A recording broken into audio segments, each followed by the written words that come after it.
Fuck around and find out. Back off. Fuck around and find out. Back off. Hello, hello, hello, everyone. This is the Cigar Snob alongside Sir Shirts and Shoes. Chair 4 Steve is obviously late as usual, but we're going to kick it off anyway. Somebody pull a string on his fanny pack. God damn it. Oh, man. Yeah, that's what we're doing today. I don't know what's going on with me because I'm having technical difficulties. It's the last. Oh, there we go. It's the last Saturday of July. How are you, my brother? Saturday of July. I am well. My girlfriend had a re-grand opening of her new dance studio. She relocated on the east side of Orlando, so I was there with her today. And surprisingly, well, in a good way, parents are trying to kick their kids out of the house. They are really, really, really ready for kids to get back into activities, go back to school. She had probably a good 75 to 100 people when I was there, from between 12 and 1:30 or so. And remind me again, what's the name of this dance studio? It is Avalon Dance Company. It's on East Colonial right after 408. They do everything: tap, jazz, ballet, hip hop. They do competitions. They do Latin, salsa, merengue. Oh yeah, and she does private training for adults. She does bar classes, so. Because I've always wanted to learn, get my steps on. Because when you see, some of that dance, the bachata, the salsa, the merengue, it's, when you see couples doing it and they got it together, man, it's intense. It's intense. Yeah. Beautiful. It's sexy. Yeah, I'm not a dancer at all, so it's funny because, I'm getting married to a professional dancer. So it's one of those things where it's like, But she's not a cigar smoker. No, but she is a bourbon drinker. So that is a good thing. But she does smoke a cigar every now and again. Okay. But it's crazy because she's actually started teaching me how to dance. All right now. And I will say, like, my favorite dance so far has been the bachata. Like, it's just one of those dances. It's very sensual. It's very meaningful. Like, your steps, the way you hold your partner, the way you turn your partner, the way you direct your partner, it's just crazy. And it leads to other things. Yeah, it usually does, which is the great thing for me. He let the rhythm hit him. The rhythm's going to get you. That Gloria Estefan in Miami Sound Machine. Hey. I remember that. So, yeah, it's been interesting. It's been fun. So, and I'm so happy for her and I'm so proud of her. She was really worried through COVID. It was really rough for her because dance is a in-studio thing, but she ended up starting like Zoom classes. Nice. And it kind of helped the studio. And then now, like summer camp, they just finished their summer camp. That went very well, and she's pretty much at like 90% registration already. Nice. For the fall. And look at here. Oh, who is it? Is it Stephanie? Look at here. Somebody said, Art said that somebody took your fanny pack. That's why you were late. No, I left at a good time. Just from where I live here, it's not a fast drive. Well, maybe you need to relocate, sir. It's very inconvenient. Well, welcome. Chair 4 Steve is in the building. Yes, he is. So today I wanted to start with something.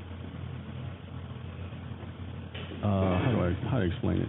It's a cigar that I've smoked numerous times, but we've never really talked about it. And it's from a great manufacturer, the Epic Cigar Company. Dean Parsons himself. And the biggest thing about it is this was a couple of years ago. This was a small company. Yeah. This is what you would call a boutique company, and it has exploded to the point where it's a fan favorite at a lot of stores.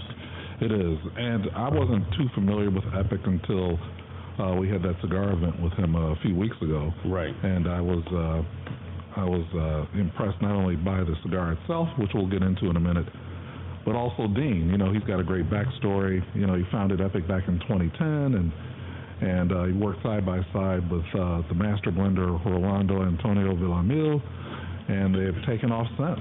So, you know, and he's just an interesting dude. If you ever get a chance to meet Dean Parsons and get his backstory, just interesting. He's been involved in the cigar industry now for about 15, 16 years. He's Canadian by nature. He's a hockey player.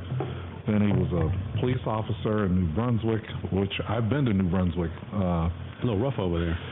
Not at all. The only thing rough about New Brunswick is the fact that the Titanic is off the coast of New Brunswick in Canada. Oh, really? Yeah, it's right off the coast. So, but yeah, he was uniform patrol. He was SWAT, drug investigations. Then he went to Turks and Caicos back in 2004 to visit a friend, and then he just kind of got into it with that, and then got into real estate development. Matter of fact, he's got a hotel that they built while he was there, and it's called the Blue Haven Resort Marina in Providenciales. Let me say that right. So then he started going to the DR to work on another resort and development, and then from there, when you're in the DR, you get into business, cigars, you fall into cigars. So what you gonna do? So I'm gonna play My Sky Zoo, and you can play it too. So so he was bringing back, when he was in the DR, he was bringing back Fuente and Davidoff's, and so he decided to make his own cigar. So hats off to people like Dean and you. Thank you. Who have the time, the patience, the energy, and more importantly, the passion to blend and get into it, because unlike some people who I won't mention, Steven. Yeah. What I have to do with making cigars? I'm just looking at him because he came in here without sunglasses on, and then now he's live on radio. I had sunglasses on when I came in. And it's a light skin thing. That's what it is. Yeah, you wouldn't understand. I wouldn't. Right. Maybe one day. Yeah, no. Probably good. not. Yeah, I don't care. Sometime after never. Yeah.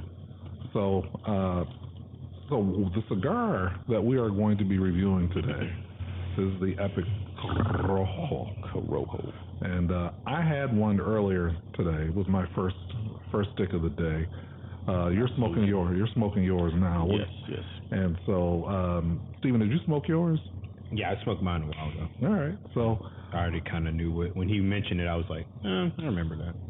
The Corojo, I like the cold draw on it is nice. It's not too peppery, but there definitely are some like chocolatey cedar notes to it just on the cold draw. So, like I said, I haven't smoked this cigar in I don't know how long. It's been a long time. Yeah. But you can definitely get them here at Executive Cigar Shop in Sanford on West Colonial. West Colonial? West Seminole. Sorry. Where are we going in West Colonial? 225 West Seminole Boulevard. Don't worry about it. Don't worry about what I'm doing on the west side. I got business over there. I bet you do. Don't start no shit. My business is on OBT. Ooh. Oh, really? If you going to OBT, you better wash yourself. Soul food. I hope you're collecting money on OBT. Soul food. You better be collecting food.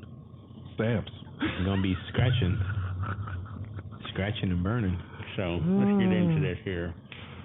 So, to me, it's got some spice to it, and it's got a little power to it. So it's got a little ass in it. So I like it. It's a Ecuador Corojo wrapper with a Dominican binder, Dominican Ligero, and Nicaraguan filter tobaccos. So that's where that spiciness comes from. So, and I'd say it's probably a medium. It's supposed to be a medium to full body, but for me, I would classify it with my palate as it is today as more of a medium cigar. So it's not going to smack you upside the head like a Pappy Van Winkle, for example, but it's a good medium cigar for my taste. So, and all those the cigars in that line are nice, but this happens to be my favorite. So we will see how you feel about it as you blast through that first third. So I do enjoy it already. Those first couple draws, you definitely get that pepper, and it's not the black pepper. You get that white pepper taste from it. And it is a full medium. I haven't gotten all the way into it, but just off the first couple draws is definitely it's a full medium at that. Okay. It may go into the full body, but for right now it is definitely a full medium. So I could see how some people could say it's a medium to full because of their palate. But of course, everything is, subjective. Yes. We smoke a lot of full-bodied cigars. Yes, and I guess I classify it for me as medium because one, it's not a first cigar of the day, but I made it my first cigar of the other day. So I think I'm going to just have to stay on the medium and full side as I progress throughout my my smoking of the day. I mean, it's capable of being. A full is capable of being a morning smoke. It's just not typical. It just all depends on the notes of the cigar itself. Yep. Sometimes you can have cigars that just have the right notes, and because I notice, to me personally, pepper, something with a strong pepper in the morning is probably not the best idea. And that's because you like skin, though. And I'm weak-willed. Nah, I wouldn't say that. Yeah. And what are we pairing this with, Cigar Snob? We are pairing this with a chocolate coffee martini, too. Yes, the coffee liqueur is called Grind. We had it on the show a couple months ago, actually, and Executive actually bought out the last 2 cases of this, and we were waiting for them to produce some more. And as soon as I walked in the door, James said, "Hey, look what I got," and showed me the bottle, and I was like, "Go ahead and make it." Yeah, better you than me. So, he didn't say any of that to me when I walked in. "Hey, buddy, can I get you anything?" He didn't get all specific or nothing, so I was like, "No." And then when I saw you had one, I was like, "Well, shit, why didn't he ask me if I wanted one?" This is as funny as it sounds, like this is a good brunch drink. Yes, absolutely. Brunch drink with a cigar because you got the coffee liqueur, so you're not missing, and they actually make it with an espresso. So he makes an espresso and then mixes it in with the coffee liqueur. So you still get your full strength, almost like Cuban coffee espresso, but it's cold. Mm-hmm. And then you also get that alcohol taste on the back end. Yeah, this would be a good siesta pairing. Oh yeah, this goes well with the Corojo too. Yes, because absolutely. The alcohol's not overpowering. It's not. So I'm still getting all of the notes from the cigar. So impressions from you, Chair Force? Talk to them. Talk to the people. The thing with that cigar, it doesn't have. I think with my personal opinion of it is, I remember when I first smoked it, it didn't come off with any particular specialness to it. I did like the flavor. Was that the whole cigar or just at the very beginning? That's beginning, middle, and end. Okay. Now, if I'm going to analyze the cigar itself, at the beginning, it was a little subtle. I did get pepper. It had flavors, but maybe what I was eating or maybe what I was drinking maybe drowned it out. It just seemed like I had to reach for that flavor. As I smoked through it to the middle, to the end, I kind of was left with, it's not a bad, and I know it comes off like it wasn't good. It's not that it wasn't good. It was like, it's a cigar. I got that feeling of, it's a pretty good cigar. Well, I definitely want you to smoke it again then, because I'm getting so much from this cigar right now, and I didn't get it before like you. The first couple times I smoked it, I'm like thinking back, and I read my notes before we started the show to see what I got from it the first couple times I smoked it, and I will definitely say that now it's a whole nother level of smoke. It is not that, it's more complex than it was before. Before, like you, I got a little bit of spice, I got a couple of, chocolate notes, some stuff like that, but very, very sublime. Nothing overpowering, but also nothing like just, I could taste it consistently to straight through. But and there's nothing with any strength. That's the biggest takeaway that I had from it. It didn't have any strong enough characteristics for me to be like, okay. It was just, like I said, it was a pretty good cigar. It was very even till for me. Yeah. I didn't have anything innately about it, but you guys both know I don't typically like to be give a critical or be a critic of a cigar unless I've smoked it at least 3 times. Mm-hmm. And I've only smoked that cigar. I remember smoking it before this time that I got it at the event, but I don't really remember what it tastes like then. So I'm gonna probably go on the limb and guess that I probably had the same feeling as I did this time. But I would have to smoke it 2 times now just to be sure about that, because like I said, it could have just been the one that I had. It could have been just at the time. It could have been a billion different things. So why I didn't take anything from it. Yeah, and then also the thing I would tell you is it depends on the humidor you get it from too. Like that has a huge variance in what you get from your cigars, because for me, like I buy my cigars and I'll buy 5 or 6. I'll smoke one at the shop, whichever shop I'm at, and then I'll actually put the rest in my humidor to rest for at least like 3 to 6 months before I smoke another one of those. And the reason is because sometimes humidity's off, sometimes temperature's off. Sometimes you also have to remember that some people keep their infused cigars in the same humidor that they keep everything else with. Yeah. The caveat to this, which is there's nothing wrong with it, it's completely fine, but the caveat is you have to make sure that the cigars that you're smoking aren't close to that, because they will. It's a humidor. You know, it lets out flavor, it lets out, smell, and other cigars pull it in. So obviously the ones that are right next to it will pull that in. So you have to be very, very careful of cigar placement in the humidor.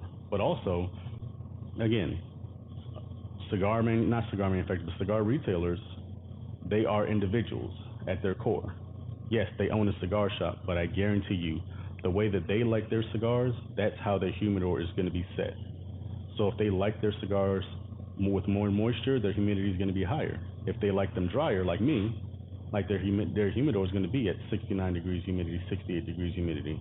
So all of those things factor in. They do. So that's why I say, there are some cigars that I'm like, I've smoked them 5 different places, and I've gotten the exact same thing from every single place.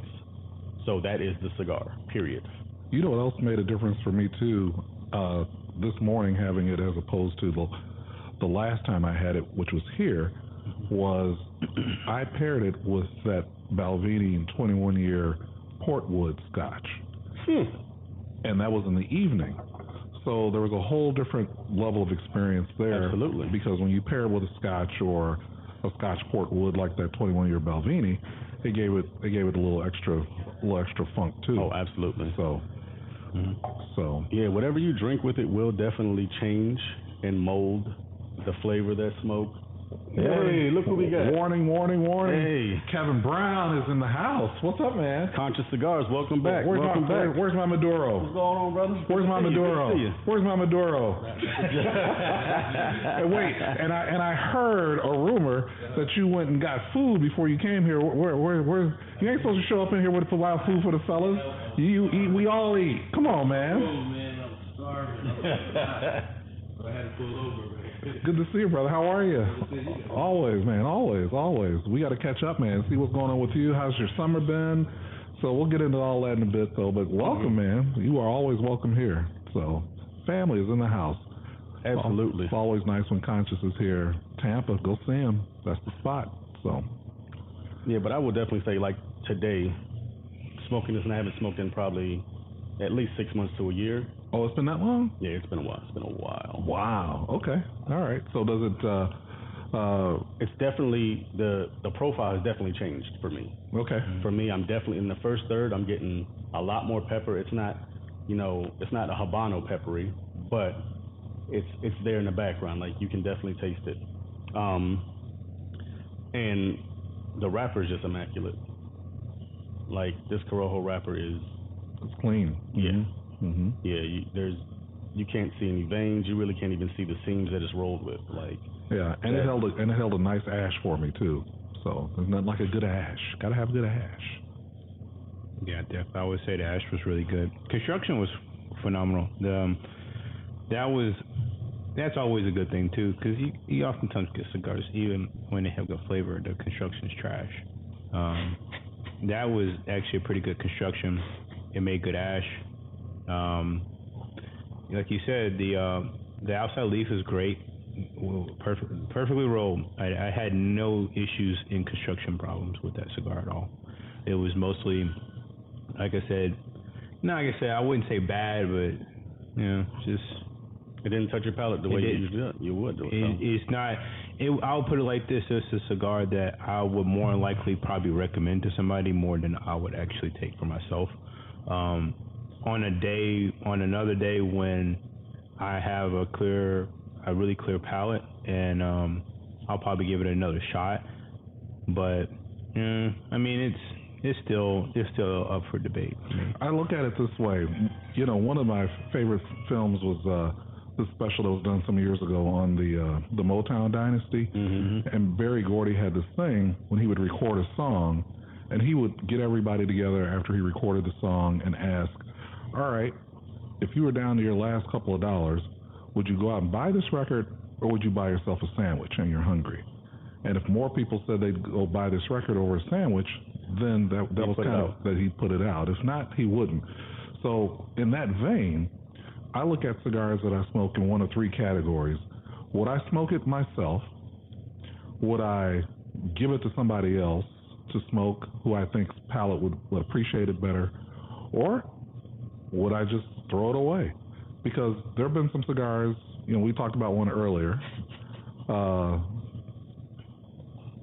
the Perdomo Champagne, yes, which I did not care for. I don't care for it either. That somebody gave me some, and I will tell you the main reason that keep it. None of us would smoke that cigar is not because it's a bad cigar, not because it's poor construction, not because it's shitty tobacco, none of those.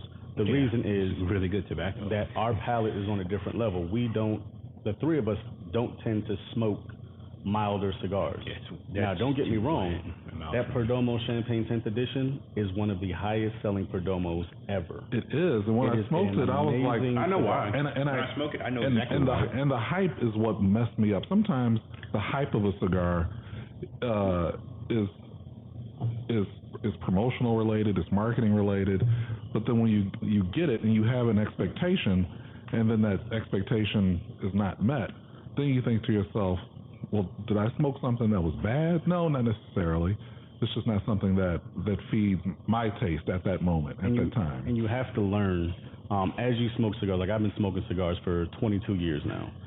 So you have to learn at some point, and it'll probably come at like year 10 or something like that, where you realize that you really can't have expectations of a cigar. No. If you've never smoked it, and I tell people like, yes, it's great that, you know, there's Cigar Aficionado and Cigar Snob and all these other magazines. But again, understand. Well, there's only one Cigar Snob. That is true. That is me. But you have to remember that the reason that their advertisements are there is for marketing. Yeah. Nothing wrong with a company marketing. Absolutely nothing wrong. No. But you have to understand, for me, and this is what I've always done. When I go into a shop, I talk to the tobacconist behind the register. That's my biggest thing. Like I say, okay, these are the three cigars that I like the most. What do you have that you can recommend to me that's in this wheelhouse? Two things are going to happen. Number one, you're going to see if they're a true tobacconist or they're just a retail worker. Correct. Because if they're difference. a retail worker, they're going to take you to the most expensive cigar because probably there's a spiff on it and they're going to get paid for selling them. But the other one is you're going to see if they are a true tobacconist, they're going to listen to you, and if they really smoke, they're going to know, say, okay, well, if he likes LFD and Padron and Oliva, I need to push him into something that is just as heavy, if not heavier, but still has a great flavor profile. Yeah. And then when you get those, and I've been to tons of cigar shops, and I go, and as soon as I tell you, I'm like, hey, I want this, this, or this, and I want it in between $10 and $15. If the first thing you take me to is a $20 cigar, you're not listening. I don't care what it is. Yeah. Because I told you my budget. I told you this is what I'm willing to spend for this for the quality of these three cigars that I've named. So if you can't give me anything in that range, then you weren't listening to me.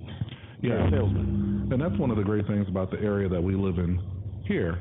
You got a resident tobacconist here at Executive Edka who knows her cigars and will recommend based on what she gets from you in terms of palate and price point. Genesis is getting there. Yep. Alan at Old Times is another one. So Alan's like a tobacco god. I mean, he's like tobacco me. Yoda. He's way beyond me in the fact that he has smoked every single cigar that he's ever carried in his shop. So, you know, because he told me the story, he said when I leave at night, when I would close down, I would take 3 Robustos with me. I'd light one on the way home. By the time I got home, I'd be done with it. I'd go get something to eat, cleanse my palate, go sit on the patio in the back, light up the second one, and just smoke. He has a process. Yes. And you have to. You have to. And I respect that process. And that's when it becomes. That's when people say, "Oh, it's a lifestyle." Yeah, it is. It's not a hobby. You know, it's cigar. not just a hobby. No. That's a misunderstanding when you say it's a hobby. But before you guys pivot all the way out, on that Perdomo, I understand why people do that and why a company does that, because you got to promo it, because you don't know who's going to like it. And the reality is, what's unfortunate about cigar aficionados or other companies who have publications is that they oftentimes don't express the full sentiment of what makes the cigar good or bad. Yeah, because some of them are still pay to play. Yeah, so I mean, when you see that big LFD advertisement, like when you see that advertisement, that doesn't tell you anything about whether it's good or bad, what's the flavor profile, and sometimes they know that when you advertise, people don't read. Yeah, like you're not gonna read it. No. Like that's the one reason why I had a subscription so long for Cigar Aficionado, because I knew that something that was priced so high and had such a value that people who gain assets would even look at this. That means it has to, like, you know, you see a guy reading a Wall Street Journal, they're reading it for a reason. Yeah. These people that read this kind of magazine, that are in front of this magazine, these aren't just small time people, these are big fish. Yeah. So to me, there had to be some information in that magazine that was relevant to somebody like myself. So rather than just so much worrying about ranking, it was more so worrying about characteristics, things like that, rather than just the advertisement. Don't get me wrong, I love the LFD advertisement. It's literally my favorite. Like, that's literally, I see myself being that same guy, sitting on the horse. Well, and I will say, I'm going to take that away from him at all. Because in the beginning, like, all I smoked were Cubans, right? And Cubans are not strong cigars by nature. They're milder cigars. So when I transitioned when I got back to the States and I didn't have access to a lot of Cubans, I transitioned in cigar shops, and, you know, I tried the Monte Cristo Dominican blends and all of those, and the Romeo and Julieta Dominican blends, and they were good, don't get me wrong, but it didn't have what I wanted. And I did, the Perdomo Champagne 10th was the first Perdomo that I smoked. And I could honestly say, like, I truly enjoyed that cigar for a solid, like, year and a half, almost 2 years. Like, that was my go-to cigar. Ah, okay. For a reason. It had very similar profile to a Cuban cigar. You know, you still got a lot of flavor out of it, but it was a milder cigar. So you could truly, like, that was the cigar that I can smoke that Torpedo, because the Torpedo in the Perdomo in that tent is my favorite Vitola, hands down. That's a cigar that I could smoke in like 35, 40 minutes, and it's an hour-long cigar. But because it's so good, I don't want to put it down. I don't want to let it rest. I'm just like puffing away at it. So I understand why they get the ranking they get, why it's just such a huge draw to it. But again, and the selling point too. You got to think about it. Yeah, the price point is great. Price point is great, and everybody's not like us where you're looking for. It's just like, for instance, we just reviewed a cigar, and two people had similar opinion. Another person had almost a complete opposite opinion, and that just shows you just how diverse people's profile can be. And we both we're all three very sticklers for flavor. Oh yeah. Yeah. So if you have somebody who doesn't have a mature enough palate, not meaning that they don't they don't eat good food or anything like that, but they just don't know what to look for or how to look for it, they might smoke Perdomo Champagne Edition and get something totally different than I'm going to get. Well, again, it all goes back to it's a subjective art.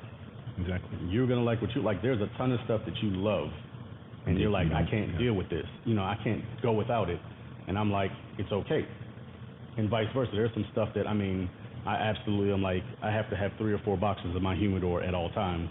And you're like, I'll smoke it if you give it to me, but it's not something I'm going to buy. Correct. So again, that's why there's so many cigar companies, because there's so many different cigar smokers.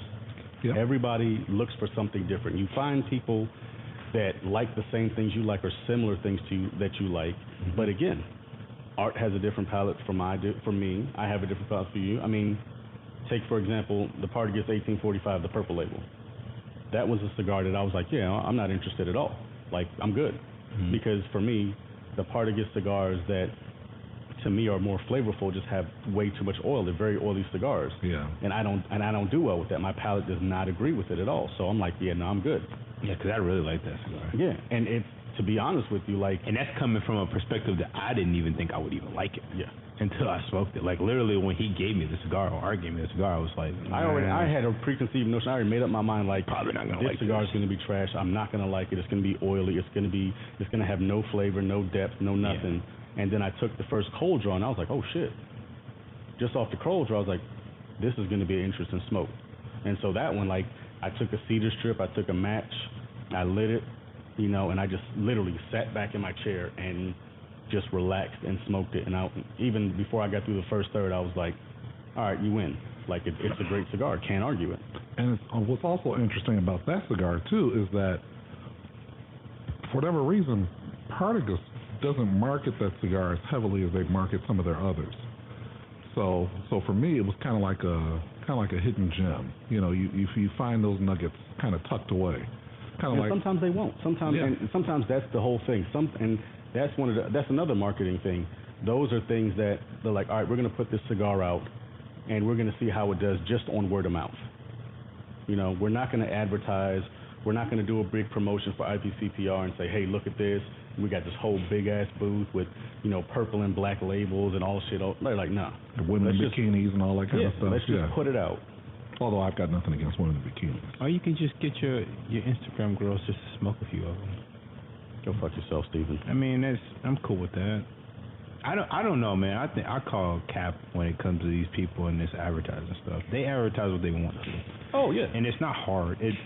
I get it. It's money. It's money that you put into it, but spread it because you don't know what everybody's gonna like. And I think they push something so hard, and I don't understand why. Because they don't.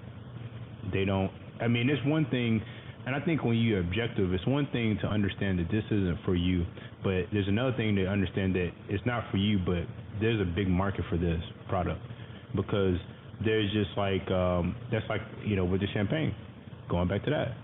I think that there's a big market for that because the taste profile it has, it can appeal to a lot of people. But you have to realize too that the marketing game is really to help recoup the amount of money that you've spent, you know, perfecting this product and bringing it to market.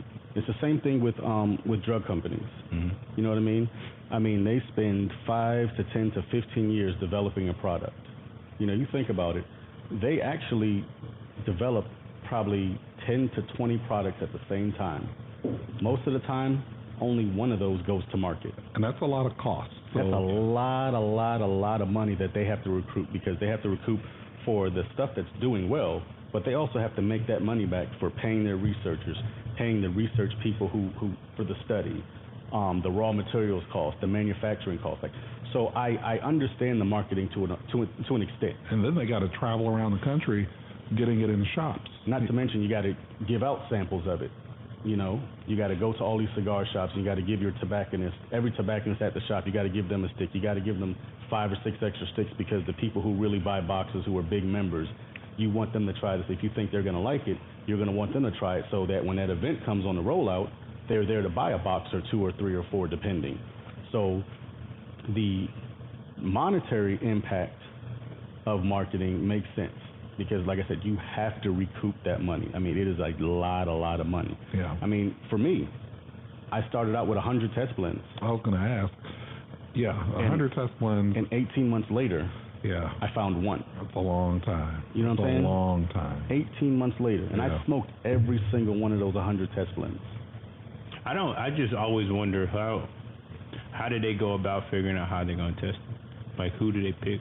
How do they pick those people? So the testers are usually, it's going to be your your 2 or 3 master blenders, depending on how many you have. Mm-hmm. It's more than likely going to be obviously the owner of the cigar company. You're going to have a couple of your field workers who are really good tobacconists and cigar smokers that have been doing it forever. So they know what to look for. Yeah. So you really have almost a round table of about 10 people who are going to test this cigar. And they're not just going to test it once. They're going to test the same blend 3 or 4 times at different periods. They're going to take notes. They're going to do it in the morning. They're going to do it in the evening. They're going to do it at lunch. You know, then they're going to take all these notes. They're going to come back together and sit down, and they're going to go through and say, okay, this is what I absolutely loved about this product, and then this is what could be better. I remember Sean Williams talking about that process with working with Cohiba. They all get together. Yeah, you sit down. Yeah. And we're not talking about an hour talk. We're talking about hours. 6, 7 hours of every. And then while you're talking, you're smoking another one, because you may find something new that your palate didn't catch the last time. So this is not an easy process, you know. And when you're doing it on the scale that like Perdomo, Davidoff, Dean from Epic, Mr. Brown from Conscious, I mean, when you're doing it on a scale where you're shipping nationwide and worldwide, it is not. You don't want to put out a subpar product. You do not. No. Because like with me, people are gonna remember you. Like with me, sometimes. my first product, I was like, I can't put this out until I absolutely 100%, like I could smoke this every day of the week and love it. Because if not, nobody else is going to like it. Because you're always going to like your own product. It just, I mean, it may not hit you that moment that is great for you that day, but because it's a labor of love, it's going to be one of those things where, oh man, this is a good cigar, even if it isn't. Because you blended it, you made it, you put the sweat and tears into it. So until you get to that point where it's just like, okay, like now I'm like, and for me it was, if I smoke this cigar in the morning, do I need another cigar in the afternoon or evening? And if I don't, then I know I'm good. I always wonder too if when they're aiming for a cigar, are they aiming for something that people can say, you know what, I can just smoke this every day, or are they aiming? That is honestly, and ask Kevin here. To me that's the true thing. Like when you talk to somebody who smokes your cigar, and you ask the first question I ask, like, can this be in your everyday rotation or in your weekly rotation? And if that's what I would want, and if I were to make one, then you know you've got a great product, and that's where you want to go with it. Because I think that we were talking about when I got him. Like when you go to an event and people smoke your cigar, like one of the questions I always ask about mine is this something that can be in your weekly rotation? Like, and the reason for that I say is because once somebody says, yeah, I could smoke this every week, or I could smoke this twice a week, that's when you know that your product is at the level where you want it.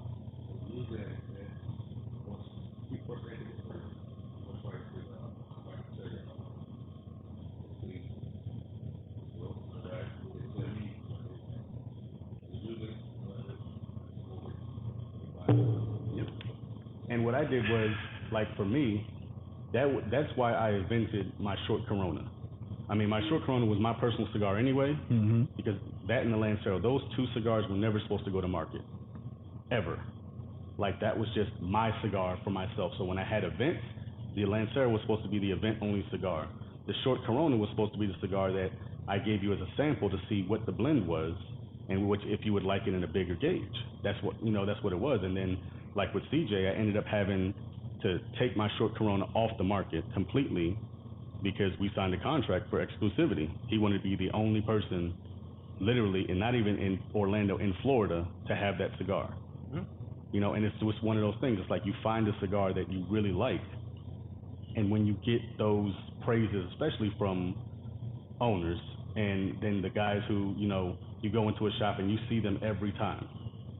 Every time you go into the shop, you see the same guy in the same chair. When that guy tells you, I like your cigar. The Garden Gnome of the cigar shop. Yeah. You know. Yeah. You know, so standard bearer. Yeah. And that's what happened, because remember with me, like when I got it, CJ loved it. What did CJ do the first time? He gave it to Patrick. That's like back in those early days, that was how you.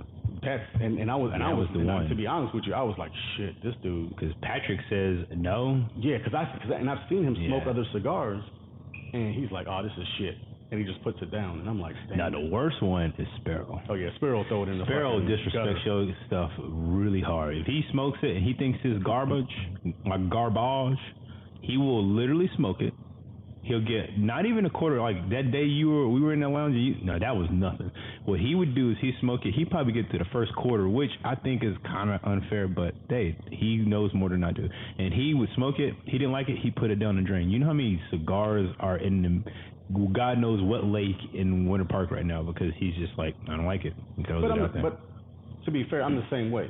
I mean, you guys have seen. You're a testament to that. You've given me a cigar. And you're like, hey, smoke this, and the cold draw, I was like, this ain't gonna go well. And then I literally took 4 puffs out of that cigar, and I was like, this shit ain't for me. And what did I do? Broke it in half. See, You did right there in front of us. I don't trust the cold draw. I know I know a lot of people say that. I don't trust it because it never really tells me very much. It should probably tell me that, and I should probably be at a point where I should be able to cold draw it. But to me, when I cold draw it, it tells me I get what it tastes like, but that doesn't necessarily engage in the fact of how I actually feel afterwards when I smoke it. To me, for me, it's a jump off point.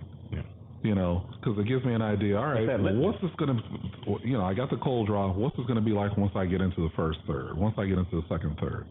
So I look at it as part of the experience of either enjoying or not enjoying a cigar. And I'd also recommend. Because I've cold draw cigars that I didn't like.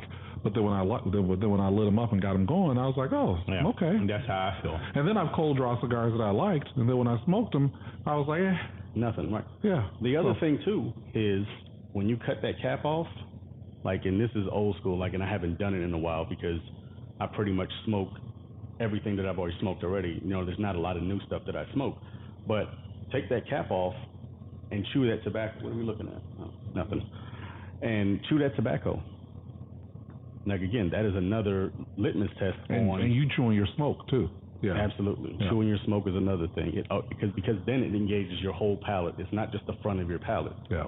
It's getting everything. It's getting into all the pores in the cheeks.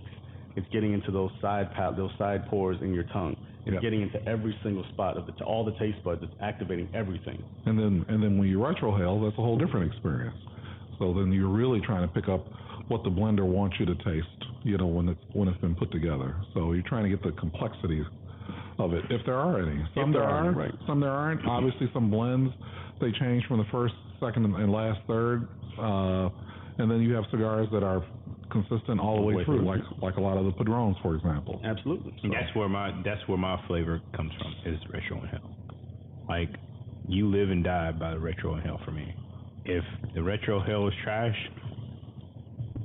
but you also I might like it, I might not like it, but more likely I probably won't like it. It's very hard to compare a cigar when you've smoked top quality cigars, Padron, Fuente, Davidoff, Oliva.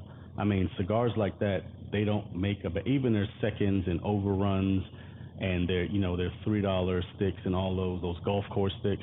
Like, even those sticks are premium tobacco. So it's very hard when you go from smoking that to smoking a cigar from a smaller manufacturer or even from a bigger manufacturer and it's a new blend. Because, again, your expectations are here. Because, like, oh, I normally smoke something that gives me this much flavor, this much strength, this much power, this much relaxation. So you have to go into every single time you're smoking as it's the first time you're smoking a cigar ever. Because if you go in there with that preconceived notion of, oh, well, I know where my flavor palette is, I know where my strength palette is, I know what I'm supposed to get out of a cigar, and then you smoke it, like with you with the 10th. You know, you were expecting something at least medium to medium full of flavor, you know, richness and creaminess, and that's not that cigar. And it's okay because that's not what that cigar is built for. That cigar was not designed to do that. That cigar was supposed to be a mild to medium smoke that is, and not even necessarily an entry-level smoke, but it's just for the person who doesn't need that strong nicotine kick. They don't need that pepper bomb. They want a nice, mellow, low cream, just middle-of-the-road cigar because that's what their palate is. So every cigar is designed for a specific person. The sales of it tells you how many people it's designed for. You know, like my Habano, my Puro is not for everybody, and I made it that way. I didn't want everybody to smoke that cigar. The Brazilian Maduro, on the other hand, that is a cigar that anybody can smoke. True. For a reason. Like when you put your name on a cigar, when you blend a cigar, when you take all that time, you want to hit a certain target demographic, and that's it. That's the end of the story. Like you can't blend cigars for everyone. You have to have multiple lines in order to reach everybody. But you have to know, like, and for me, I am a pepper fanatic. I like a spicy cigar. Same. So for me, it was, I know a lot of people who like spicy cigars. So for me, I was like, okay, that's going to be my first blend. That and the fact that that's all my grandfather smoked. He smoked Dominican Puros, and they were all Habanos.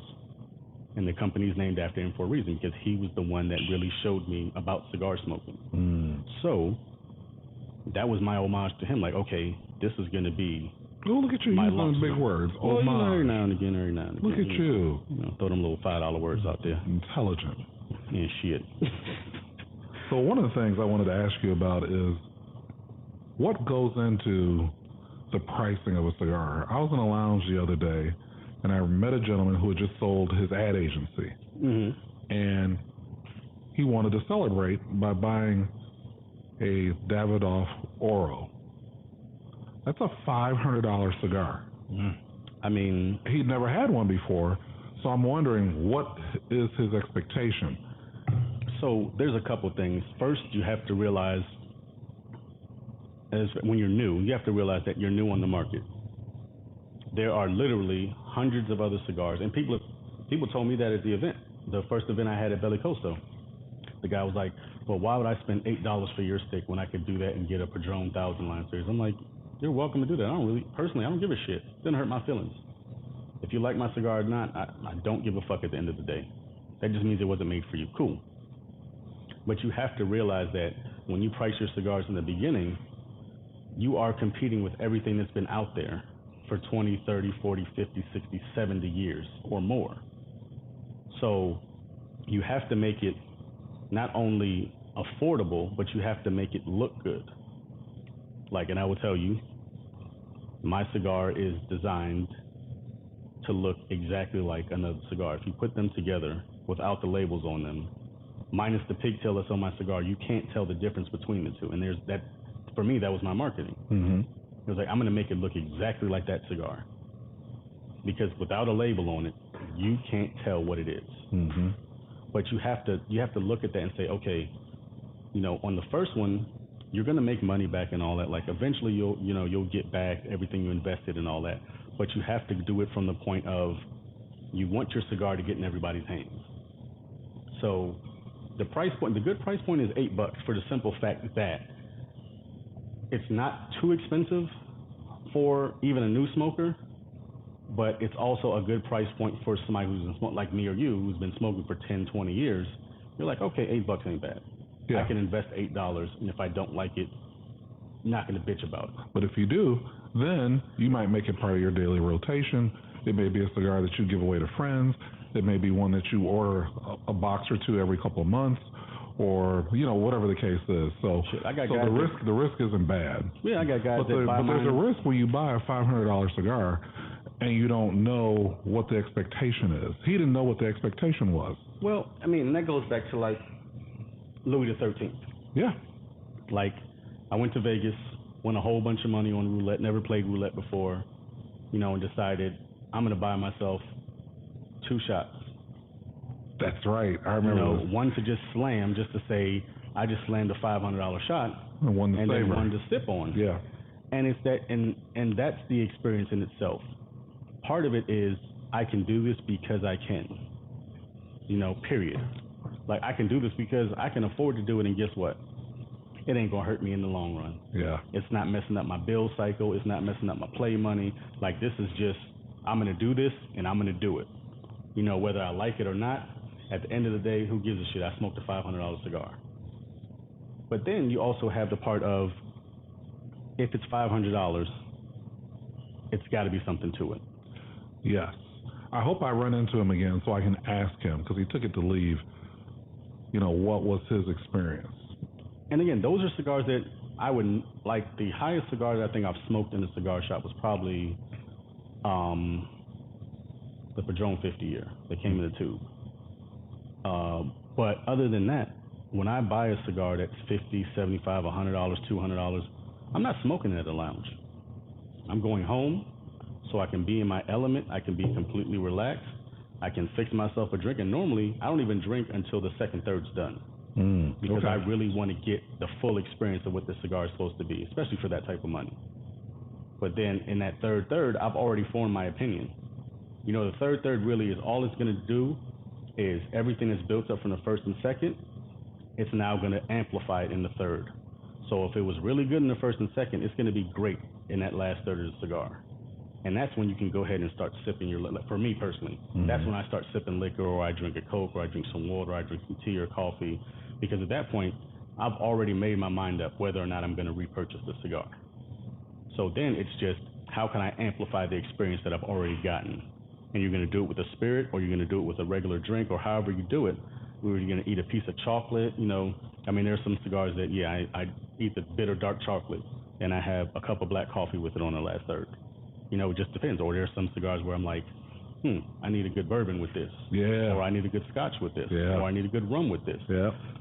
So it's one of those things, again, that is just subjective at the end of the day.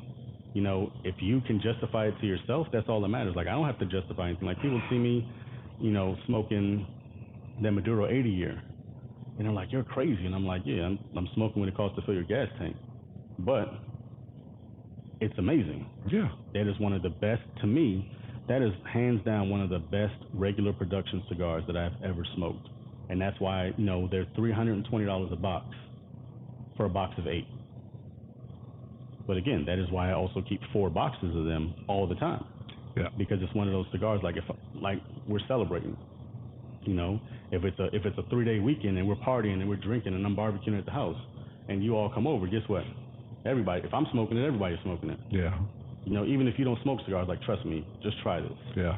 And it's one of those things. It's like that special blend of yours that you gave me back in November on my birthday. So appreciate it. Yeah. Yeah. I actually broke out some original blend Habanos with the label on them. Come on, man. So I will. Where are they? They're in the humidor. Them OGs without the labels is my favorite though. when they wasn't fucking with you for real, then. Right. Because back then I wasn't hot. I'm gonna be real with you. The first few weeks that you had it, probably months, people didn't really like. You were the only one smoking them. I was like the only one smoking it. And the thing is that when it comes to that stick, it wasn't that it didn't blow your socks off. And honestly, to be totally honest, I didn't even realize I liked it that much. But every time I walk up there, first of all, too, you gotta give credit to CJ. He put it in the right place. Oh yeah, because it was sitting right where I could see it, and I'd be like, I'll grab one of these, and I kept doing it. And it come to, if you were to be able to go and check their sales records when they had those in there, I probably bought the most out of anybody. You did, because Josh told me. Because I always grabbed one, and this was before I even knew him. Because every time I kept smoking it, you know what it kept, the reason why, the main reason, because it kept reminding me of AJ Fernandez, New World. It reminded me a lot of a New World, but it had a little bit more flavor profile to it. To the extent that I would even go as far, and you can toot your horn if you want to say I thought it was better. Toot! It really was. Hit the button. It really got something over there. It really was better. I'm just going to hit your button. Fuck around and find out. Fuck around and find out. If you were to put both of them and you took the labels off of them, I'd be willing to bet if you're a real cigar smoker, you would pick his cigar over. Yeah, that's saying a lot because that's a high selling cigar. And other than, like I said, other than the pigtail, yeah, you can't tell the difference. You know, that's the reason I put the pigtail on. And every single cigar I make, no matter what the vitola is, no matter if it's a box press cigar or regular size cigar, like, it's always a pigtail, because that is the telltale sign that it's an HHH cigar. Yeah. Because there's no regular production cigar, other than like maybe some of the Unico series and stuff like that have a pigtail, and that's by design. That's your brand. That's your stamp. That is it. Yeah. So I mean, it hit a lot of good flavor profiles. I never asked you, what is the name Triple H? What does that stand for? So my grandfather's name was Top rope. Hubert Hilton Hindi. So it's after him. It's actually, the actual company is called Hubert Hilton Hendy Cigar Company, HHH Cigars. Okay. So that was the reason, because I didn't smoke until I was 19 and deployed to Macedonia. But he was a cigar smoker. And this was a guy who smoked cigarettes and cigars. And he had emphysema. He was on 15 liters of oxygen a minute all day long. And he would literally take his cigar, cigarette, and puff on it. Then he'd start hacking. He'd grab his oxygen mask, put it on, get his air back, and then he'd continue to smoke. Dedicated to this game. Wow, he was committed. And for me, that scared the right? shit. Yeah, that shit scared the shit out of me. I was like, I'm never smoking anything in my life because of that. Because I'm like, look at this guy. But, you know, the one thing, and I asked him, I was probably 8 or 9 when I asked him this, and I said, why do you smoke if you know it's killing you? And his answer was, he was like, I tried to quit. And it wasn't the cigars, it was cigarettes. He was like, I tried to quit. And he was like, I don't live the same. I don't have the same energy. I don't have the same strength. Like, he's like, life is horrible when I'm not smoking. He's like, because, you know, yeah, I'm coughing every 10 to 15 minutes and grab my oxygen when I'm smoking. He said, but when I quit completely, he was like, I had to wear that mask all the time. And he was like, I'm on borrowed time. I already know that I'm going. So why am I going to go and be unhappy? And so I was like, oh, that makes sense. But it's still, like I said, scared the shit out of me. I was just like, nope, never going to smoke in my life. This guy's crazy. Yeah, seriously. I was like, he's fucking gone. I mean, when you see people smoke out of the trait pool, that tells you a lot. Yeah, that shit just, crazy. You just got to go get some hypnosis and be done with it. You got a but whole... he was living on his own terms. Oh, yeah. Yeah. And he said, I'm going to go out the way I want to go out. Yeah. And if this makes me happy, I don't give a shit what anybody else says. People, you know, that's the thing I hear a lot in regards to smoking. It's like, why do you smoke? You know, it's bad for you. Okay, I mean, drinking is bad for you, and not getting up and working out is bad walking for across you. the street is bad for you. Getting in a car, you're more likely to die in a car than anything. Being a black man in America is bad for you. There you go. Can be. So, you know, it's just one of those things. You just really like to do it. If you like to do it, you enjoy it, and you get something out of it, and it isn't restricting you from doing the other things you love, then why would you stop doing it? There's no reason. There really isn't any real justification not to, and that's just my opinion about it. I'm like, it's cool, you know. I know it's been to a lot of people. They thought it would just be a fad, just something that I would kind of do. I was like, no.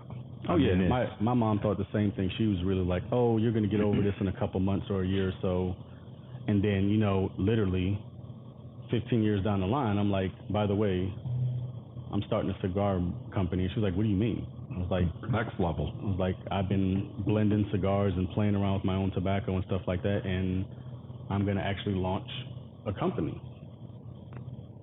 And it wasn't until literally my wedding day when she saw the table of all the different cigars and all the different tobacco that she realized, she's like, this is really something he's passionate about. Because I don't give a shit about most things. I really don't.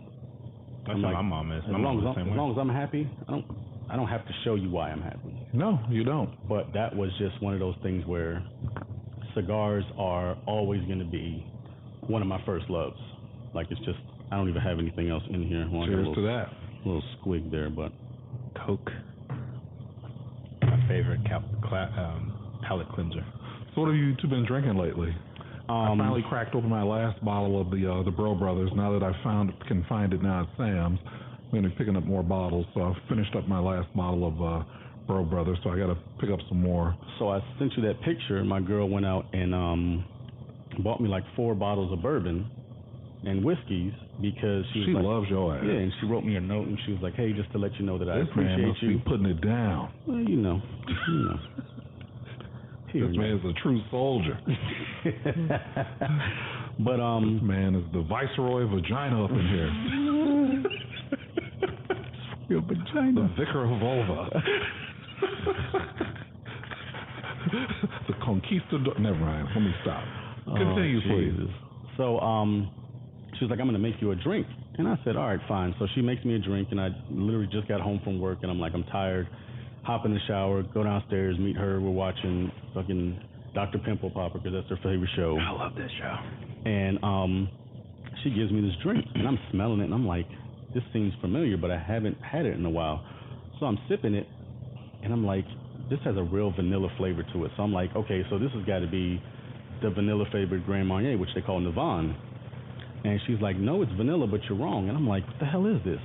So then she shows me the bottle, and it's Crown Royal vanilla. And as you know, I detest anything flavored. I know you do. I do not like that in my bourbons, my whiskeys. I'm like, no. Other than that sea salted caramel from Duke and Dame, like I'm not that person. But it reminded me so much of Navon that I was like, man, this is really good. I like the Crown Royal apple too. See that Can't do too it. sweet for me. I can't. Crown Royal and ice. But can't. that Just Crown Royal vanilla. Coke. Oh, Crown and Coke. Yeah, that's for me, old school. for me, it's Crown and ginger ale. Ginger ale's good. But yeah, I was pleasantly surprised. I was like, all right. She was like, well, do I have to hide this? I was like, no, you can put that on the liquor shelf for everybody to see. I don't mind anybody seeing that I drink that, because honestly, like, I used to drink Grand Marnier and Navon, like, that was the only thing I drank for probably 2 or 3 years. Like, anytime you saw me at a bar or at a club, like, that's what I had a bottle at my table, and that's what I was drinking, and that was it. No chaser, no nothing, just that. And so it brought me back to those days 15, 20 years ago. You said Grand Marnier? Yeah, man. Ooh. You was that boy. You was a wild boy, man. I mean, he was. Every young man that I saw drinking Grand Marnier, and they was a wild boy. A wild you boy. fancy. They over there drinking that stuff that just look fancy. Man, it was like syrup. It really is. It was like syrup. It's not my palate. I can definitely say dude, that. Like, and now when I drink it, like, it has to be on the rocks. Like, I drink most things neat. And that's just so you can take the syrupiness out of it. So I can spin it out a little bit, because it is very thick. But that Crown Royal vanilla, like, I was on it. And then she got me, of course, my Basil Hayden dark rye. Hey now. So, and she got me another one, Foster's bourbon, I think it is. So I'm gonna that Basil Hayden rye. That's not too peaty for you. No, the dark rye, no, not at all. Okay. Not at all. No. Okay. Yeah, but the dark rye is good. The dark rye is very good. It makes a good old fashioned too. It gives it a different kick. So, and then last night, actually the past couple of weekends, we've been going to Fuzzy's for tacos at lunchtime. So last Friday I took her out there because I was off, and we were there at like 2:00, and I got her hammered on margaritas.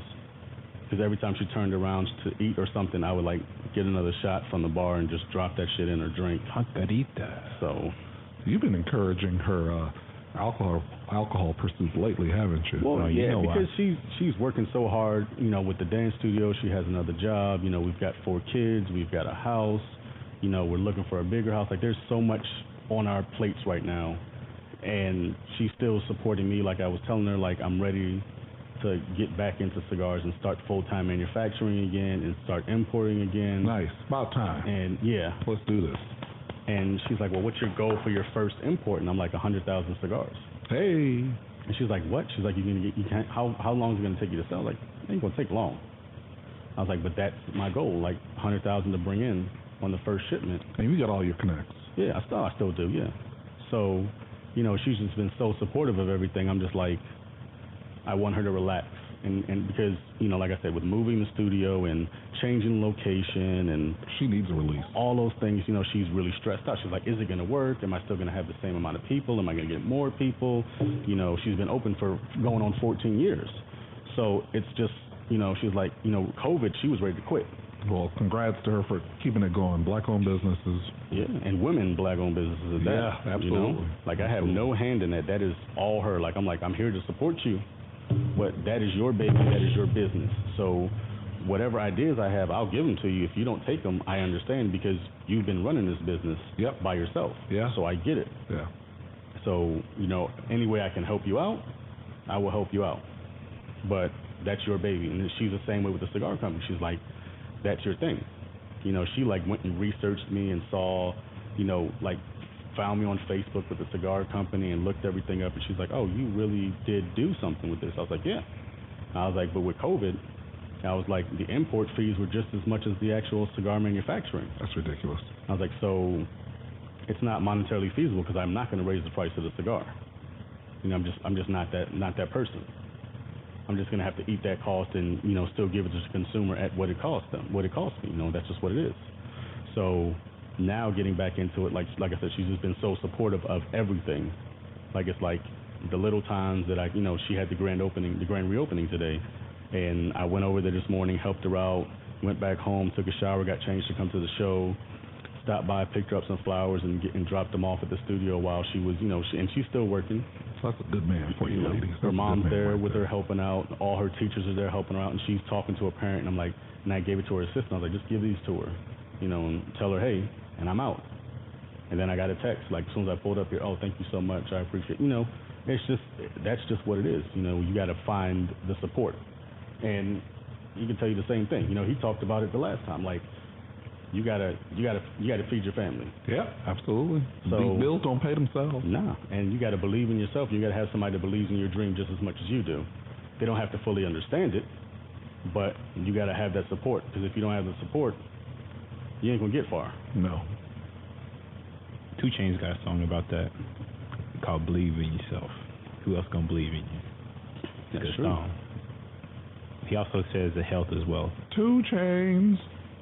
Titty boy. Titty boy. But yeah, that's a good thing to be into. It's something you're passionate about. It's something that you really put yourself into, and the product shows. I think that's oftentimes why we, for a while, gravitated to boutique style. Boutique.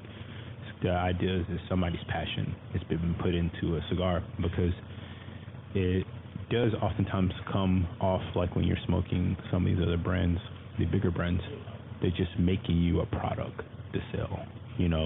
That's, as much as I love it, that's kind of what pushed me out of the Rocky Patel world, because I liked Rocky Patel when I was younger. I did. It's the truth. And the thing, and it's just being totally honest, not being biased. But there's a few other brands that I'm the same way with. But that doesn't mean it doesn't make a great product. The product is good.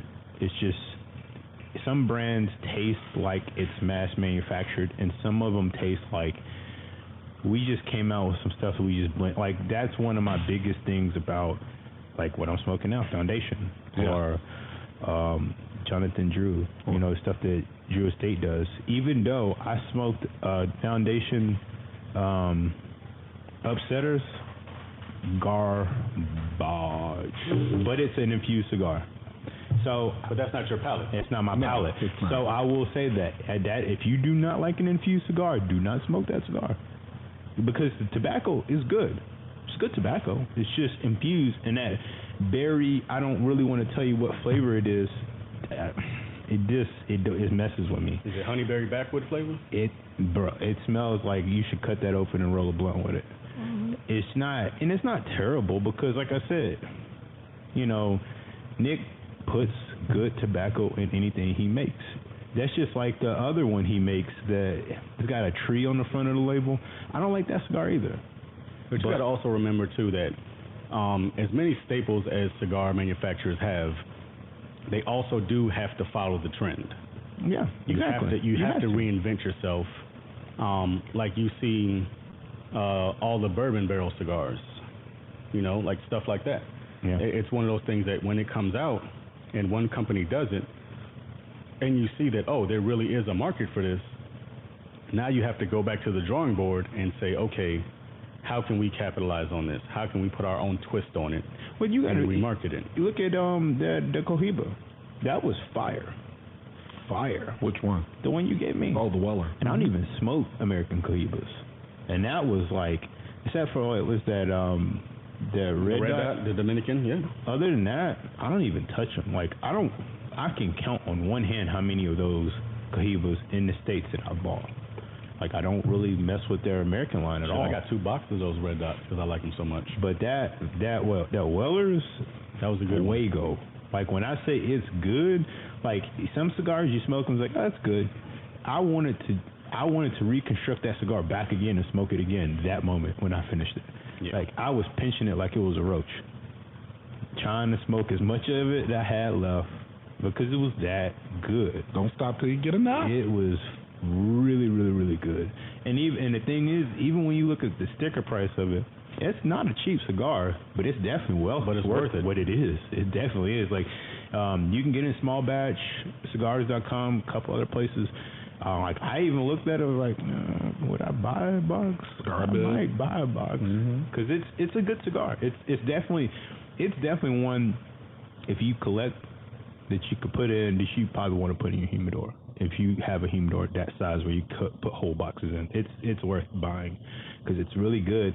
And I don't feel like it's going to be something that's going to continuously run forever. No, it's definitely a limited run. It's a limited run. I'm going to tell you that right now. They're not going to keep making that, but it's really good. So, but then you have, like I said, some of them that just feel like it's just a mass production. And I get it. I mean, it's different strokes for different folks because, you got some people that buy the product. That, me particularly, I just don't. There's a lot of them I'm just like, nah, I'm good. I'll pass. No, I smoke it. It's okay. It's just... It's smoking. Every cigar is made for every person. It's made for a specific target market. So, you got to keep that in mind when you're smoking. Like, yeah, it might, again, like, and I say it all the time, even with my own brand, I'm like, if you don't like it, it don't hurt my feelings. I'm not going to go home and cry. I'm like, man, somebody didn't like my cigar. Because there's 10 other people that do, So it's a subjective thing. You got to realize that just because it's not good for your palate. I mean, going back to like the Legends from Drew Estate, it was not what I expected it to be. It just wasn't, and it was because it was a heavily infused cigar, and I can do some infused, but I don't like a lot of infusion. So that cigar, like our friend Rupert, Soup Roop, he loves infused cigars. He really does. So I literally, because I bought a box of them, and I smoked one, and I was like, yeah, nope, not for me. Not for me. But I know somebody who likes them. It's the infused for me. And so I was like, hey, try this cigar. And he tried one. He's like, oh, yeah, I really like it. And I went and got the rest of the box out of the car and gave it to him. I was like, here. He's like, really? I'm like, look, it's not in my palate, but if you can enjoy it, by all means. As long as you're smoking a cigar, I'm happy. It doesn't have to be my cigar. It doesn't have to be my favorite cigar. As long as you're just enjoying the fellowship of smoking cigars and you're having fun, do what you do. Because there was a point I smoked a lot of infused stuff. There was a good point that was what I was smoking. And I still do like the Kentucky Fire Cured and some of the others that are out there. But that's like a whole different monster right there. Yeah. That Fat Bottom Betty. Yeah, the FBB, the Molly, the Sobre Mesa Brulee. So there are a few. Yeah, the Tobacco Special Café con Leche. I really want Extraordinary Larry from Acid. Yeah. I really want Drew Estate to bring back the full-size Java. Yeah. Man, that box fret. Yeah. That was the best. Like, they're out of production. Oh, they don't produce them anymore. They only make the tiny ones, and I don't even think they produce those anymore. Yeah, the thin one's the waves. I like the bigger one. I like that bigger, that big box gauge, press. The box press that they had. That was like, I never got tired of that stick. That was like one of those where I just wanted to treat myself. I buy one, and I didn't even cut those. I would punch a hole in those. You got to punch and that. It was just like, and I get my little toothpick, and it'd be, and it goes down from the beginning to the end perfectly. It's great construction. Consistency on the tobacco is great. And it has so much aeration in it that you can just smoke through it. And it's just... Yeah, it's like a 20-minute smoke, even though it's like another big word, aeration. Look at you. It just has that. Because it's box press, so you got all that air on the edges. And it's a tight roll, but it's not really tight. It's a good amount of tobacco in there, but you burn through it pretty quickly. Oh, yeah. Like I said, that's a 20-minute cigar at best. Yeah. At best. But I would say if you were trying to get in the game and you were trying to gravitate towards the infused stuff to like the regular stuff, milder, that's a good medium road because that's a strong tobacco that's in there. That's the same thing with like the Perla Del Mar, Connecticut. It's got that sweet tip, you know, but it's still, and it's not necessarily an infused cigar, it just has a sweet tip on it. But that cigar is quality tobacco. It is long filler tobacco. And when you smoke it, it's not an overpoweringly strong cigar. It's a good medium cigar, actually. But it's got so much flavor that the strength is kind of lost on you if you don't know what you're doing. If this is your first cigar, you're enjoying the flavor so much that you don't realize how strong it is until when you try to get up, you're like, oh, wait, I'm a little lightheaded. I got to chill out. So you always got to know, like Clint Eastwood said in who got Magnum Force, your man's got to know his limitations. Yeah, I know when to hold them, when to fold them. I ain't folding shit in my collar. That's right. Oh, as my grandfather used to say, I ain't turning down shit but my collar. That's it. That's it. Shout out to the resident tobacconist, Miss Edka, in the house. She's back here causing trouble. Hiding. Out here with that sloppy bun trying to get in trouble. Sloppy. Sloppy. Oh, I mean neat, yeah. Neat.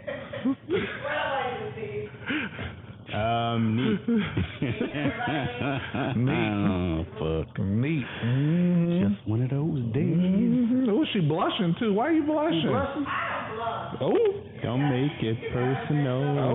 Oh, so you just got some blush on your cheeks? Is that what it is? Oh, okay. All right. There it is.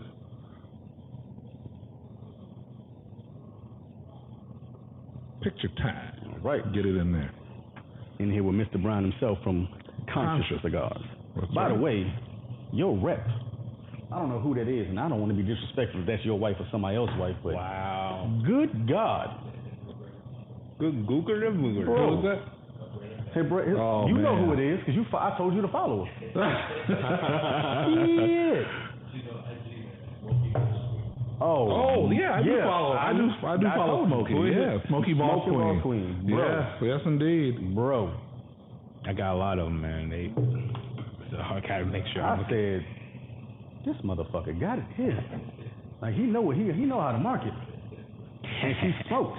That's the other thing. She smokes. Like, she's not one of those brand ambassadors just like, oh, I'm gonna look cute and hand out cigars. Like, every time I see her in an Instagram post or she's tagged in something, she got a cigar in her mouth and it's halfway done. Like, she ain't playing. Yeah. I want to get her on because I'm really trying to get. Oh, it don't matter. Personal. Because I would love to get her opinion as as a woman in the cigar industry. Because as I said before, like, women are they're getting closer and closer to that 50-50 in the cigar industry. So it's just, and their palates are way more advanced than us, so they pick up on so much more. So much more. Nice, thank you. Like Lindsay, like my girl Lindsay Heller, that runs Cigars.com. Her name is what's Lindsay's name on Instagram, Art? That's right. Art. Yo, what's Lindsay's name on Instagram? The cigar chick, right? Yes. Yeah. Lindsay Heller. So, the cigar chick. She's one of the first women I met when I was working at Smoke Inn down south in Palm Beach. And she was one of the testers, and she was one of the retail clerks. And she put me on so many cigars. Like, her palate is ridiculous. And now she is the, I guess I want to say, she's not a master tobacconist, but she is the cigar concierge for Cigar.com. So every sample that they get, she's the one that smokes it. She's the one that tries it out. She does all the reviews. She writes for the magazine, writes for online. Like, and when I say she has one of the most complex palates I have ever, I mean, just, this girl can pick out hay or grapefruit, you know what I mean? It's like stuff that you would never expect when you try, because for us, Hey, it's like, hard. All right, That's a hard one to pull. it's like I taste sunlight, tobacco, and dirt. If it's not spicy, I'm not getting. When you first get into a cigar, if you don't really know your flavor wheel, and if you don't eat a lot of different foods, you can't really pick out those things. You gotta eat food, man. And then that's the other thing. She's a foodie. She is a foodie, And she makes a lot of good food. bro. She can make a lot of good food. She is. I mean, and that's one of the lenses that I want to hook you up with, because when she says you got to smoke something, people smoke it. She's one of those that she is, and she's low flying under the radar. She's not fancy with it. She's not like, doing all these crazy things. She's just literally on her, like during the whole COVID thing. She was on her patio with her MacBook and her cigar and her coffee or her drink. Even when it was snowing outside, she's out there taking pictures. She's like, yeah, I'm reviewing this cigar, and she's doing her thing. And man, she is, like I said, honestly, she has put me on some cigars that I would have not. Heisenberg Cornetta. She put me on that cigar from Quesada, and I was like, whatever. It's a small little cigar, like whatever. Hands down, one of my favorite cigars, because it is just so flavorful, and I would have never even thought to try it, because I'm like, whatever, Quesada is Quesada, and there's certain things that I love from them, but I'm not going into depth with, all right, let me go try this new Quesada, or let me go try that. But she was like, you got to try this, and it's one of those ones that you see in the humidors, and nobody buys them. You know, they're like $6 sticks. They're actually shaped like a cornetta, and you're just like, all right, whatever. And then the first time I smoked it, I was like, man, like blew my mind. And I was like, this is what you smoke? She was like, that's the first cigar I smoke every day. Every day she walked in the shop. She clocked in, made her espresso, and grabbed that stick out of the humidor. And I'm like, I get it. Like, hands down, this is that first cigar. And it was a strong cigar. It's not a mild cigar. It's a medium to medium full. But the flavor in it, like I said, again, it dampens that strength, so you don't even pay attention to how strong it is until after you've done it. You're like, oh shit, I gotta collect myself. Like, hold on. Like the Kill Bill 2 from La Felina. It's a what, 42 ring gauge, 6-inch cigar. You look at it, and it's a Connecticut wrap. So you know, everybody looks at it like, oh, it's a Connecticut, it's mild. And that's what I said. So one of the tobacconists that I was working with was like, hey, try this cigar. And I'm like, man, I ain't got no time for no mild-ass cigar. He's like, trust me. He's like, sit down and smoke it. So I sat down, and I'm puffing through it. I got halfway through. I went to stand up. And I was like, shit. Had to sit back down. I got that head high so quick, man. Like, my brain was just floating inside my head. I was like, oh, shit. Which one? Oh, yeah. Mm-hmm. And, man, truly. It's ridiculous. And I'm like, and again, that's one of my favorites. Like, I buy 2 or 3 boxes at a time of that cigar because I love that strength of it. I love that power, that unassuming power to it, where I'm just sitting down and I don't even have, like, I literally have coffee or water with it. And I'm just sitting back and I'm like, all right, well, I know I'm out here for 2 or 3 hours. I'm going to go ahead and relax on this patio furniture, take me a nap, and wake up refreshed because it's going to put me down. Yeah. So you got to shout out to all of the women smokers out there. And I don't care, to be honest with you, I don't care if they're smoking infused cigars. I don't care if they're smoking mild, medium, heavy. Black like, Mounds. Well, that's not a cigar, sir. But just the fact that the face of cigars has changed so much in the past 5 to 10 years. And then on top of that, like, just the sisters that are smoking now. Love to see it. I mean, of them now. Largest demos right now are women and African Americans. Oh yeah, a lot of African Americans. And when you go back to my hometown, D.C. and Maryland, that's all you see out there. Look, not even cigar smokers. We got the largest demographic of cigar shop owners who are black and who are women in the D.C., Maryland, Virginia area. You got TC Cigars with Tigis down in downtown, right across from the convention center. I mean, you got it. Smokehouse Cigars in Georgia with Chief and his wife. They have an amazing cigar lounge right outside Atlanta. It's not that far outside of Atlanta. There's a lot in Atlanta. Chief is actually, he's a fire chief in Atlanta. She works for the CDC. And he was like, he's getting ready to retire. He's like, all right, I want to start building my shop up and everything. She is the first black woman cigar shop owner in the state of Georgia. Like, I mean, these women are doing it, and they're not just doing it for the money. They're doing it for the love of the leaf, and it's just amazing to see, and it's one of those things where it's like, man, I mean, you even go to Trace Lindas out of Miami. Those two sisters, you know what I'm saying? They killing it. They are killing it, and they've been killing it for years now. You know what I'm saying? They stay active too, which I love. They are push. everywhere. They are everywhere. Yeah. So I mean, shout out to them because it just shows you that cigar smoking is not that old man in the high back leather chair with the wood walls. Like, that is not what cigar smoking is anymore. Nuts. Yep. I don't know. It's turned into the guys with the big brim hats now. That's true. There's a whole fedora culture going on there. Fedora culture, especially in Atlanta. In Atlanta, not only Atlanta and Carolina. Yeah. Atlanta and Carolina. Carolina Cigar Boys. Yeah. That's like that's the move right now. That's the wave. I mean, and I love the fact that now cigars have gotten infused with fashion. You know what I mean? Because it is, for the lack of a better term, it's a gentleman and ladies lifestyle. Yeah. I'm relaxed and I'll wear jeans or I'll wear shorts or whatever. But when we go to these events, they be slick. Like, Clean. You know, I'm making sure that I got on some, even if I got on a white tee, it's fresh as hell. Yeah. You know, it's brand new out the package. You know what I'm saying? Suited and booted. Always. Especially for the Derby. Oh, yeah. Man, they was out there. Yeah. All the way out there. And Kevin, thank you, by the way, for the Blood Oath number 7. Yeah. Oh, that's what we sipping on? I ain't even sipping on yet. Mm-hmm. Good bourbon. I done drank coffee, liquor, tequila, now I'm on this. Mm-hmm. All right. If I make another baby, I'm going to name it after you. Oh, God. Oh, I like that one. Oh. Oh, that's sharp. That is sharp. Man. Oh, that is, that's good. Yeah. Make you make mouth noises right there. I'm like an old man at Thanksgiving with no teeth. That's some good ripper, boy. Mm-hmm. So, when do we want to bless the those who are watching and listening about bringing in the Glock in so we can do a cleaning? Let me know when you want to get that done, because we got to put that on the docket soon. You let me know. You want to bring it in next week? You want to bring it in the week after? I'm cool. Okay. You know I love guns, so we'll get that scheduled. We'll get that done. Perfecto. What else we got?